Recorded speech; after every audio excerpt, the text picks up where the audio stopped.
Olá pessoal, sejam bem-vindos a mais este vídeo. Hoje a gente vai estar falando mais sobre o cadastro ambiental rural. Essa aqui vai ser uma nova metodologia que eu vou estar utilizando aqui para abordar conceitos teóricos, tá bom? Então aqui a gente vai estar falando sobre conceito e objetivos do CAR, a legislação e base legal, quem que se deve se cadastrar, as informações obrigatórias no cadastro, as etapas para realizar o cadastro, os benefícios do CAR, desafios e problemas comuns, tecnologias aplicadas ao CAR, relação com outros programas ambientais e a importância do CAR para o desenvolvimento sustentável.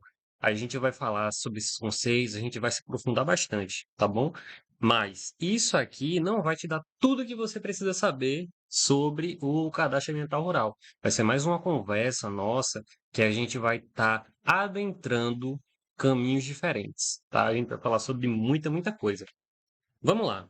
Começando aqui pelo cadastro ambiental rural, a gente vai pegar aqui conceitos e objetivos. Vamos lá. O que é o CAR e objetivos principais? O CAR, ele é um registro eletrônico obrigatório para todos os imóveis rurais no Brasil.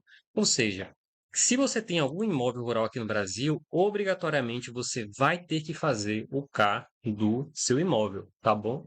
E o que é que esse registro eletrônico ele faz? Ele vai armazenar as informações ambientais do seu imóvel. O CAR também ele vai permitir o monitoramento dessas propriedades. A gente vai ter todo mundo vai estar cadastrando os seus imóveis, vai estar fornecendo os dados sobre vegetação nativa, reserva legal, e assim o CAR ele vai ter o controle sobre esses dados, justamente para o monitoramento ambiental dessas propriedades. Ele também é um instrumento de regularização ambiental. Por quê? Porque ele vai garantir que os imóveis rurais eles estejam de acordo com a nossa legislação ambiental, que é o Código Florestal, a lei número 12.651 de 2012, que a gente vai estar falando um pouquinho dela mais para frente, tá bom? Aqui, ó, auxiliar no cumprimento do Código Florestal. Dos objetivos principais, a gente tem de integrar informações ambientais das propriedades, que aqui a gente vai ter essa padronização de dados ambientais, das feições ambientais, e também vai facilitar as auditorias. Como assim uma padronização? Todos os imóveis, todas as pessoas vão ter que fornecer os dados sobre vegetação nativa, reserva legal, uso restrito, das apps também. Então, todos os imóveis vão seguir o mesmo padrão, para que todos eles sejam analisados da mesma forma, tá bom? Aqui também vai auxiliar no planejamento ambiental e econômico das áreas rurais. Como assim? A gente vai ter identificação para as áreas de recuperação. Se o seu imóvel ele tiver com algum tipo de irregularidade, você vai ter que identificar essas áreas para poder seguir com a recuperação, seja com um PRA ou um PRAD, por exemplo. E também o uso sustentável do solo. O CAR, ele vem com essa fiscalização ambiental justamente para evitar desmatamentos e degradação dos recursos naturais, tá certo? Também a gente tem aqui, ó, o para monitorar e combater o desmatamento. As análises de imagens de satélite, o cruzamento de dados com bases oficiais, como por exemplo o próprio Map Biomas, tá bom? Aqui também tem a promoção de recuperação de áreas degradadas, que aqui se tem a identificação das causas de degradação, seja o desmatamento ilegal, a erosão do solo, o uso inadequado do solo, que vai favorecer a sua erosão, e também a avaliação do grau de degradação. A gente vai estar identificando as áreas críticas e também monitorando a biodiversidade. Isso aqui é super importante, super importante. Essa parte de cima eu vou deixar ela aberta para que, com o passar do tempo, a gente veja todos os pontos que a gente trabalhou, para que a gente possa, por exemplo, se precisar, voltar um pouco e explicar novamente, tá bom? Legislação e base legal. Aqui a gente vai ter o nosso Código Florestal Brasileiro, o Sistema Nacional de Cadastro Ambiental Rural, o SICA, os órgãos responsáveis, os instrumentos de fiscalização e controle e também parte da legislação que a gente utiliza, né, como referência aqui. Vamos começar logo pelo Código Florestal Brasileiro, que é um pouquinho mais denso. Aqui a gente vai ter as normas para a proteção de vegetação nativa e a gente tem duas opções aqui: as áreas de preservação permanente, as APPs, e a reserva legal. Começando aqui pelas APPs, a gente vai ter a definição das APPs, que vai ser o seguinte: no artigo 3º, inciso 2, se fala que a área de preservação permanente, a APP, ela é uma área protegida, coberta ou não por vegetação nativa, com a função ambiental de preservar os recursos hídricos, a paisagem, a estabilidade geológica e a biodiversidade, facilitar o fluxo higiênico de fauna e flora, proteger o solo e assegurar o bem-estar das populações humanas. Quando a gente trata da delimitação das APPs, essa parte aqui eu não vou falar de uma maneira muito aprofundada para vocês, porque é mais leitura em si do Código Florestal, mas eu queria só mostrar aqui para que vocês ficassem por dentro que isso existe, tá? Qualquer dúvida, você deixa aqui nos comentários, ou então você pode pegar o Código Florestal, que é essa lei aqui em cima, 12.651, de 25 de maio de 2012, e você pode se debruçar lendo esta lei maravilhosa. Vamos lá. O artigo 4, ele vai falar das faixas marginais de qualquer curso d'água natural, perene e intermitente, excluído os efêmeros. O que é um rio perene e o que é um rio intermitente? Também efêmero, né? Vamos lá. Um rio perene é aquele que ele vai ter água circulando durante todo o ano, ok? Os rios intermitentes, eles vão ter períodos que eles vão secar e depois eles voltam. Isso aí faz parte do ciclo natural desse rio. E rios efêmeros são aqueles que se formam logo após ou durante chuvas. Por exemplo, você está lá na sua casa, deu uma chuva, começou a escorrer aquela água na frente da sua rua. Aquilo ali é um curso d'água efêmero, tá? Ele vai acabar logo que a chuva for embora. Desde a borda da calha do leito regular, em largura mínima de. Aqui vai ser a APP, vai ser classificada de acordo com a largura do rio, tá bom? Por exemplo, se o seu rio tem menos de 10 metros de largura, vai ser 30 metros. Se ele tem de 10 a 50 metros de largura, vão ser 50 metros de APP. Se ele tiver de 50 a 200 metros de largura, vão ser 100 metros. E aí tá o restante aqui de 200, 500 metros, etc. As áreas no entorno de lagos e lagoas naturais em faixa com largura mínima de. Aqui, quando a gente está falando de lago e lagoa, vai ser 100 metros para qualquer lago em zona rural, exceto as lagoas que tiverem menos de 20 hectares. Uma lagoa, se ela tiver menos de 20 hectares, ela vai ter uma APP lá de 50 metros, tá bom? Mas se ela tiver mais de 20 hectares, é 100 metros de APP. E quando se fala em zonas urbanas, qualquer lago vai ter 30 metros de APP, tá bom?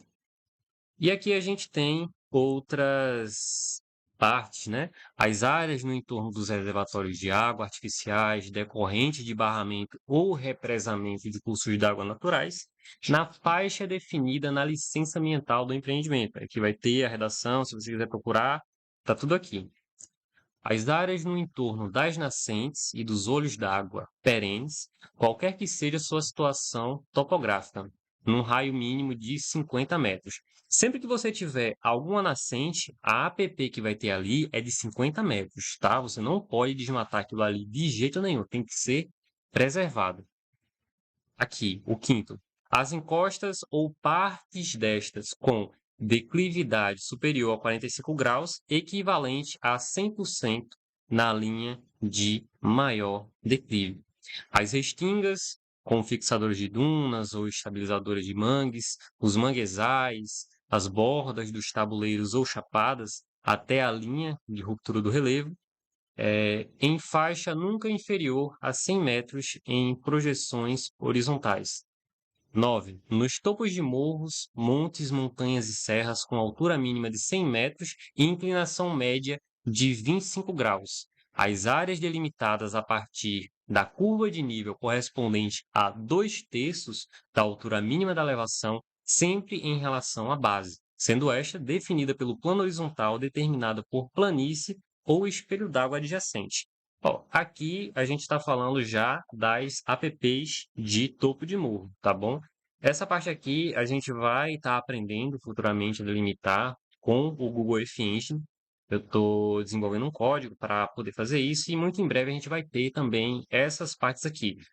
Tudo que for área de app a gente vai estar trabalhando, tá bom? 10. Áreas em altitude superior a 1.800 metros, qualquer que seja a vegetação. Em veredas, a faixa marginal em projeção horizontal, com largura mínima de 50 metros, a partir do espaço permanentemente brejoso e encharcado. Aqui também tem a lei que você pode ir lá buscar, saber mais sobre. E também aqui nas acumulações naturais ou artificiais de água, com superfície inferior a 1 hectare, fica dispensada a reserva da faixa de proteção prevista nos incisos 1 e 2, aqui, ó. Os incisos 1 e 2, subindo aqui, se tratando de lagos, tá bom? Faixas marginais, lagos. Se tiver menos de 1 hectare, aí já vai ser dispensado a necessidade de APP. A gente tem aqui da proteção das áreas de preservação permanente. No artigo 7, se fala que a área de vegetação situada em área de preservação permanente deverá ser mantida pelo proprietário da área, possuidor ou ocupante a qualquer título, pessoa física ou jurídica. Tendo ocorrido, isso aqui é muito importante saber disso, porque tem alguns proprietários que acabam suprimindo a vegetação nativa da sua propriedade, sendo que é necessário ter uma autorização do órgão ambiental do seu estado para que se ocorra essa supressão, tá bom? Se você fizer isso sem avisar, você vai tomar multa, tá bom? Vamos lá.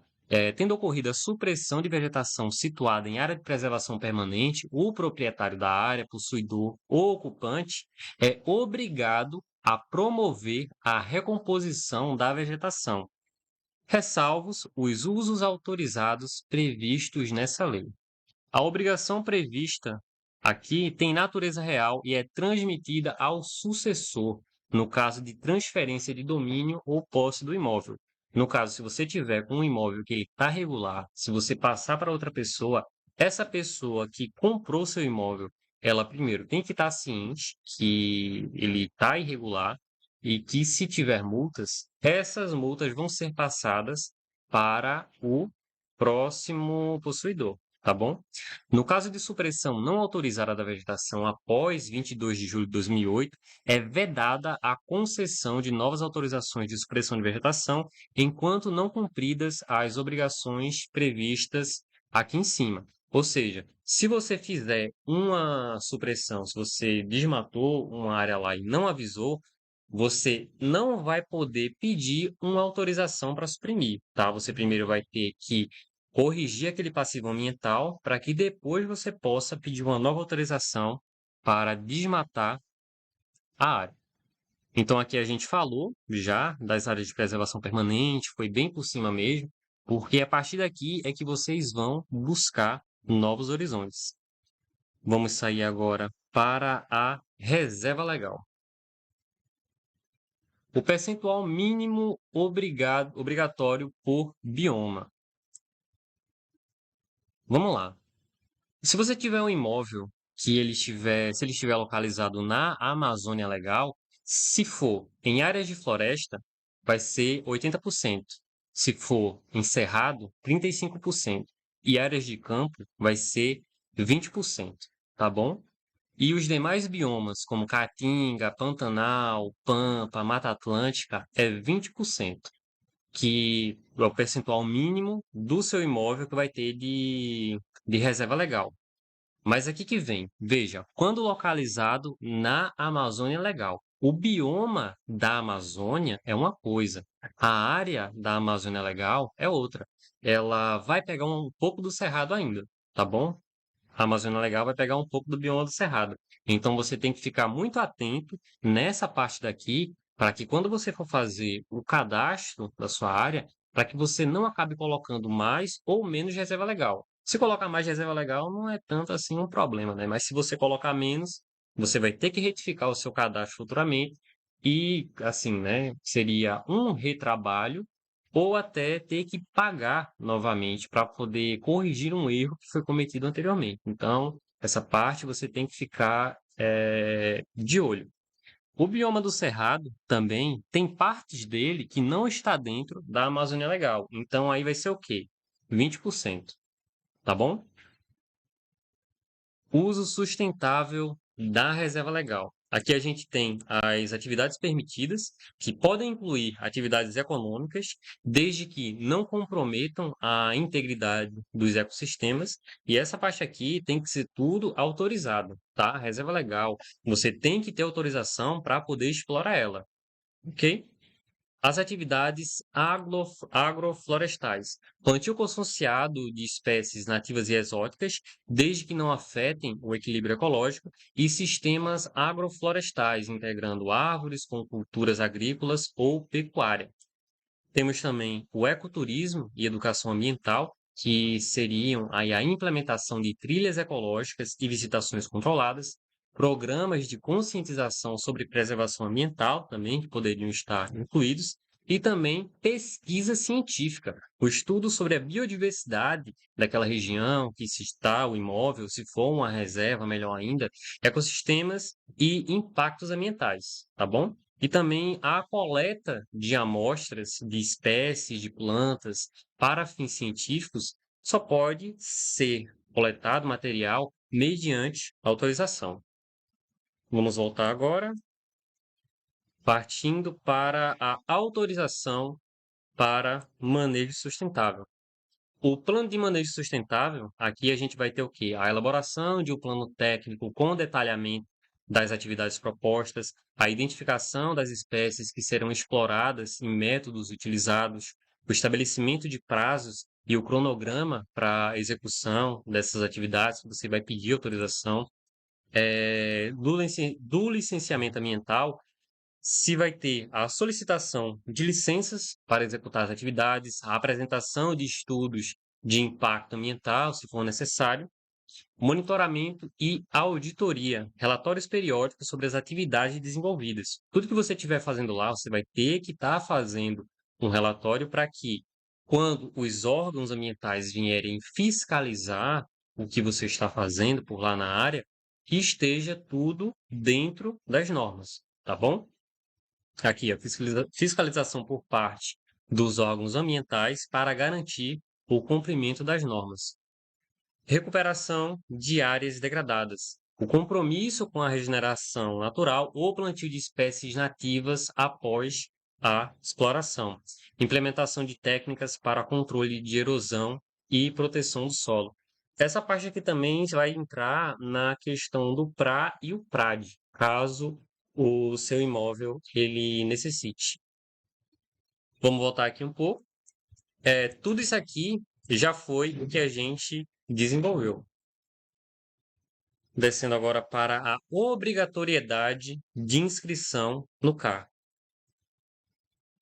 Os prazos legais para o registro. Inicialmente se teve um prazo inicial estabelecido em lei, sendo que, com o passar do tempo, se foi tendo várias prorrogações. Mas, em si, todo imóvel vai precisar ter o CAR, tá bom? Ele já é obrigatório, sendo que está se tendo os prazos legais para o registro. Caso, se você não fazer o registro do seu imóvel no CAR, se pode ter multas e sanções administrativas. Você não pode acessar crédito rural se você não tiver cadastrado. E também você vai ter obrigações de recuperação ambiental como sanção, tá bom? Se caso o seu imóvel ele estiver irregular e você não fizer o cadastro ambiental rural dele, você vai ter que recuperar aquilo ali e ainda vai ter sanções em cima. Vamos lá. A gente terminou aqui a parte do Código Florestal Brasileiro, falando assim por cima dele. E a gente está indo agora para o Sistema Nacional de Cadastro Ambiental Rural, o SICA.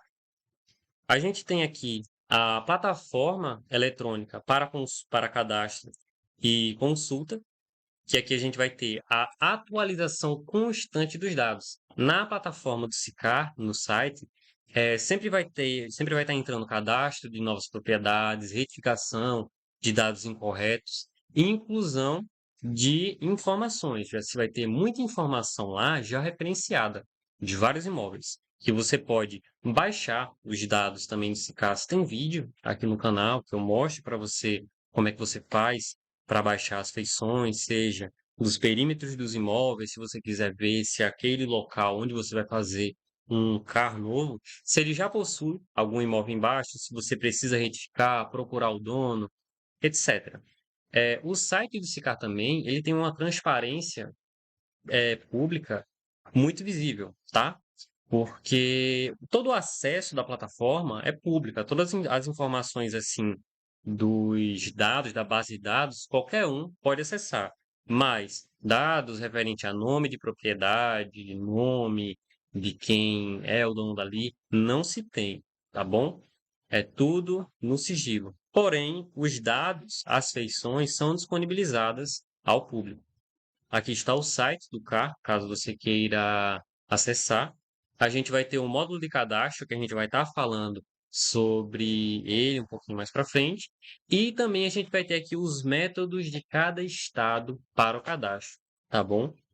Dependendo do estado, se você tiver, por exemplo, em Alagoas ou Pernambuco, você vai utilizar o SICAR nacional. Você vai entrar lá no módulo de cadastro, vai baixar, perdão, você vai entrar lá no site do SICAR, vai baixar o módulo de cadastro, vai estar fazendo preenchendo, tudinho, e vai enviar no site do SICAR.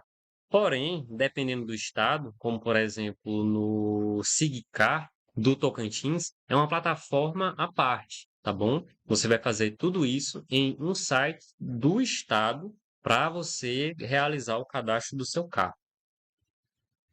Dos objetivos do SICAR que temos é de monitorar as áreas de vegetação nativa, assegurar o cumprimento das regras de reserva legal, facilitar a regularização ambiental de propriedades também. E aqui a gente trata também de uma integração com outros sistemas, como sistemas estaduais de meio ambiente, base de dados do IBAMA, e também nós temos o MAP Biomas Brasil, que nele a gente vai se encontrar dados de cobertura da terra, desmatamento e vegetações secundárias, cicatriz de fogo, superfície da água, mineração. Essa parte do BEP Biomas, eu linkei ele com o Cadastro Ambiental Rural SICAR, justamente porque a gente pode se utilizar dessas bases para fazer a análise do nosso imóvel. O IBGE também entraria aqui, mas a gente vai falar sobre ele um pouquinho mais à frente. Órgãos responsáveis. Nós temos o Ministério do Meio Ambiente, o MMA, que se tem a gestão nacional do SICAR, que aí vai estar desenvolvendo, né, políticas públicas ambientais e definição de diretrizes nacionais. E também o monitoramento do cumprimento do CAR, né, como o acompanhamento de resultados por bioma, relatórios anuais de desempenho.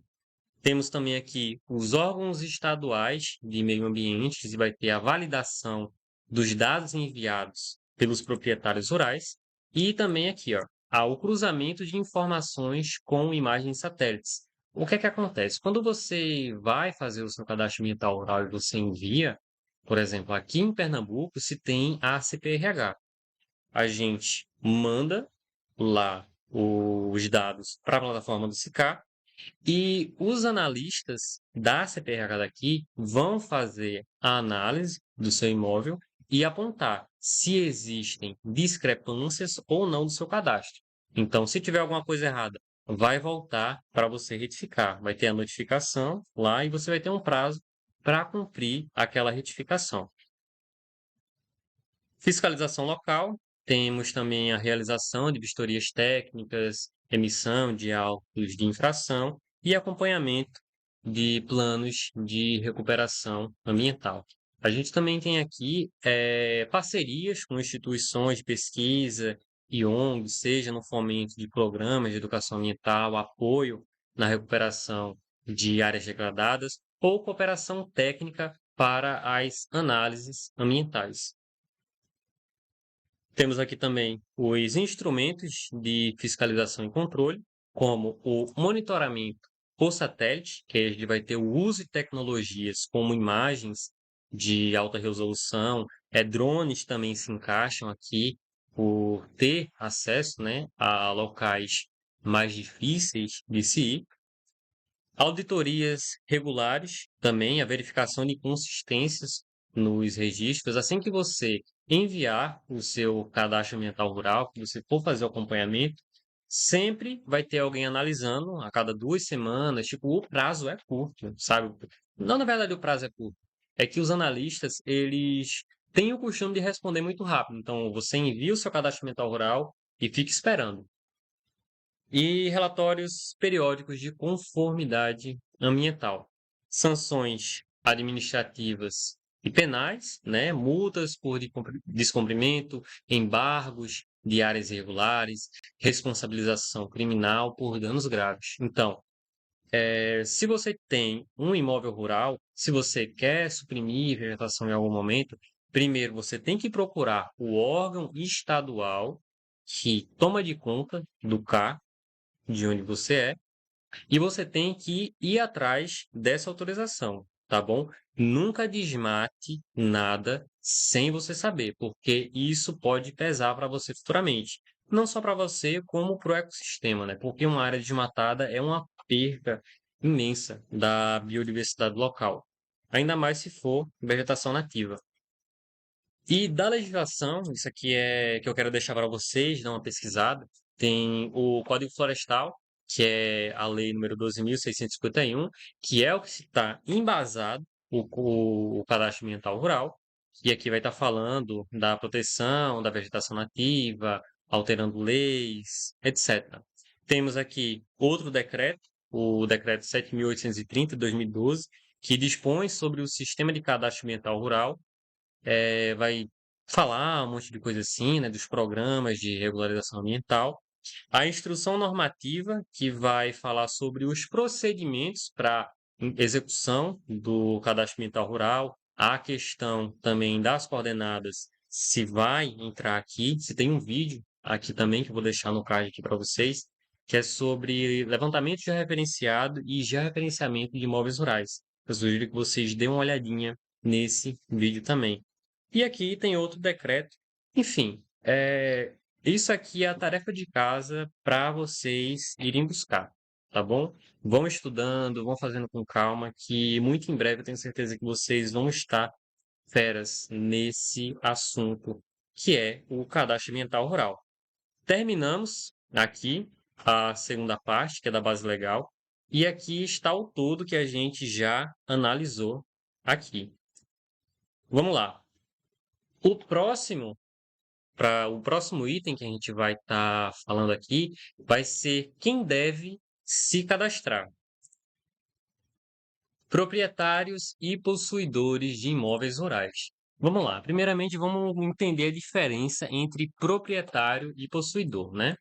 O proprietário é aquele que vai ter o título da propriedade, é quem tem um documento da terra e que prova que é dele. O possuidor, em contrapartida, vai ser aquela pessoa que está lá ocupando, que está controlando, mas não tem o título de propriedade. Eu deixei esse exemplo aqui, que é se você aluga uma casa, o dono é proprietário, mas você que está lá morando, você vai ser possuidor daquela casa.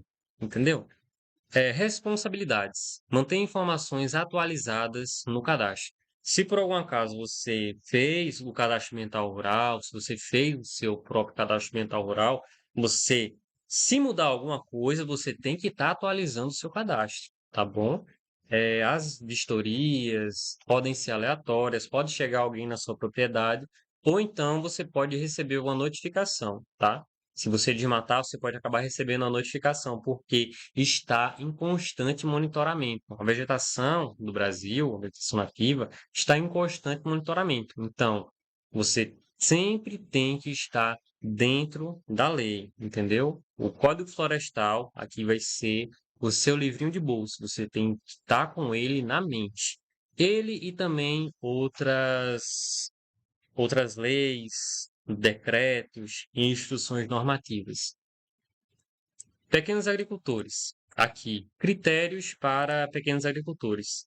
O tamanho máximo da propriedade em hectares, aqui a gente vai puxar a lei de novo, que vai ser o artigo 3 do nosso Código Florestal, que vai falar que uma pequena propriedade ou posse rural familiar é aquela explorada mediante o trabalho pessoal do agricultor familiar e empreendedor familiar rural, incluindo os assentamentos e projetos de reforma agrária, e que atendem o disposto no artigo 3 dessa lei daqui. E o que é que essa lei fala no artigo 3? Tá logo aqui, ó. Para os efeitos desta lei, considera-se agricultor familiar e empreendedor familiar rural aquele que pratica atividades no meio rural, atendendo simultaneamente os requisitos a seguir, que serão esses: que não detenha a qualquer título uma área maior que 4 módulos rurais, que utilize predominantemente mão de obra da própria família nas atividades econômicas do seu estabelecimento ou empreendimento e que tenha percentual mínimo da renda familiar originária de atividades econômicas do seu estabelecimento ou empreendimento. Ou seja, quem atende esses 3 requisitos aqui pode ser considerado um pequeno produtor, tá? Um pequeno agricultor. E também você tem que ter a comprovação de renda vinculada à atividade agrícola, tá bom? Porque se tem esse item aqui, ó, percentual mínimo da renda familiar originada em atividades econômicas do seu estabelecimento. Você tem que estar tirando a sua renda do seu imóvel. E aqui das grandes propriedades e latifúndios, se vai ter obrigações específicas, né, que vai ser o detalhamento completo das áreas de preservação permanente, justamente em grandes propriedades que se tem que ter uma supervisão maior nas áreas de preservação permanente, e a reserva legal também tem que estar definida por lei nesses imóveis. Das oportunidades ambientais que os grandes proprietários eles têm, que as grandes propriedades têm, é a comercialização de cotas de reserva ambiental, a compensação de áreas degradadas em outras propriedades e a venda de crédito de carbono. Essa aqui do meio, eu queria chamar um pouco de atenção, que é sobre a compensação de áreas degradadas. Como é que funciona isso? Essa parte aqui a gente vai estar falando um pouquinho mais à frente, nas etapas para realizar o cadastro, sobre a reserva legal. Porque, por exemplo, se você tem 100 hectares em seu imóvel e o percentual, vamos supor que ele está na região da Caatinga, 20% dele tem que ser de reserva legal. O que é que você pode fazer aí? Se você tiver mais de 20%, vamos supor que você tem 50% do seu imóvel, ele é vegetação nativa. Você pode pegar 20%, ou seja, 20 hectares, ser a sua reserva legal, e os 30 hectares restantes da sua vegetação nativa você pode vender cotas, tá bom? Então, tipo, se outra propriedade tiver precisando de uma área assim, né, tipo arrendar uma reserva legal, você pode fazer esse intercâmbio. Uma propriedade que tem muita vegetação nativa pode vender o excedente da sua reserva legal para outras propriedades. A gente vai falar um pouquinho melhor sobre isso lá na frente. Informações obrigatórias no cadastro. Identificação do proprietário ou responsável. Documentos necessários. Aqui a gente vai ter CPF, primeiramente, se você for uma pessoa física, e o CNPJ, se você for uma pessoa jurídica. Isso aqui é básico. Dados pessoais e informações de contato. Isso aqui é o que você vai precisar. nome completo, nome da mãe, endereço, telefone e e-mail válido. Quando você estiver cadastrando o seu CAR, você vai precisar desses dados aqui. Também se inclui aqui a data de nascimento, tá bom? Vou colocar aqui.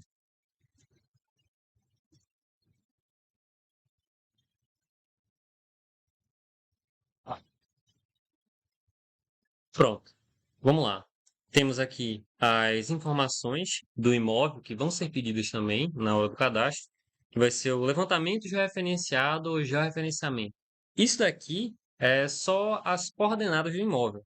Primeiramente, para você ter a área do seu imóvel, você tem que pegar os pontos, coletar os pontos do seu imóvel, dos vértices, com o GPS.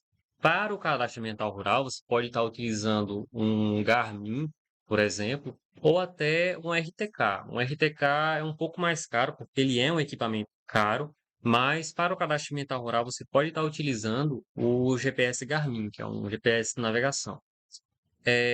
A descrição de como chegar ao imóvel partindo do centro do município. Você vai precisar dessa informação também, do CEP onde o imóvel está localizado e também essas feições ambientais aqui, que a gente vai estar falando delas aqui também nas etapas para realizar o cadastro. Mas só alguns exemplos das feições ambientais que você vai ter que ter no seu imóvel vai ser o polígono do imóvel, o polígono da área consolidada, vegetação nativa, das áreas de uso restrito, caso exista, das linhas de rios, pontos de nascência, reserva legal. Dependendo do seu imóvel, ele pode ter, por exemplo, o polígono do imóvel e ser tudo área consolidada. Como pode ser também o polígono do imóvel, né, ser tudo vegetação nativa, ter área de uso restrito ou não ter área de uso restrito. A gente vai falar sobre cada uma delas ali na frente, tá bom? Pessoal, eu vou estar encerrando esse vídeo aqui. Eu vou fazer ele em duas partes. Essa primeira daqui, a gente falou sobre os conceitos iniciais do CAR, né, e seus objetivos, sobre o que é o CAR, dos objetivos principais. Aqui a gente falou sobre a legislação em base legal, falando sobre o Código Florestal, o Sistema Nacional de Cadastro Ambiental Rural, SICAR, os órgãos responsáveis, os instrumentos de fiscalização e controle, a legislação. Também a gente falou sobre quem deve se cadastrar e das informações obrigatórias no cadastro. Em breve a gente vai estar finalizando essa segunda parte, vai ser das etapas para realizar, dos benefícios, dos desafios e problemas comuns, tecnologias aplicadas ao CAR, relação com outros programas ambientais e também da importância do CAR para o desenvolvimento sustentável. O site que a gente utilizou aqui para gravar mais este vídeo foi o INSCAL. Você consegue fazer esse mapa mental aqui, se você quiser estudar ou então colocar as ideias mais organizadas, você pode estar utilizando esse site, tá bom? Eu queria pedir a vocês também que se inscrevessem no nosso canal. A gente está para começar 2025 postando muita coisa, novos conteúdos, novos cursos provavelmente surgirão após terminar esse do Cadastro Ambiental Rural.